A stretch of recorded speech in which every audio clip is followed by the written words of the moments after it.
পেছু আসিস না, নাহলে এমন কোন আন দিব না, কমর তোমার হজড় আন দিব, বুঝলিস?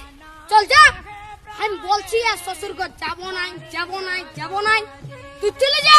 না যাবো, আমি তোমার সঙ্গে যাব।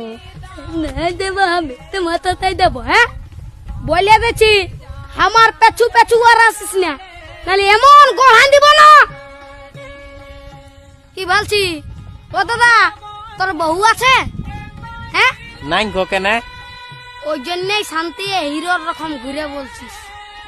আমাকে দেখ, আমার আলোক কিটিয়া পেছনে পেছনে, আমার পেছনে পেছনে আসছে, বুঝলি? দেখ তো কোথায় যাবে গো বউটা? তোর পেছনে পেছনে যাবে নাহলে কি আমার পেছনে আসবে? তোর পেছনে পেছনে কেন যাবে? আমার বউ তোর পেছনে পেছনে কেন যাবে? আমার বউ আমার পেছনে যাবে। হে হে, চ চ চ, আমার বউ আমার পেছনে যাবে, চ চ। বিয়া করে লোকটা পাগল হয়ে গেছে। বুঝবিস, বিয়া করবি তখন বুঝবিস।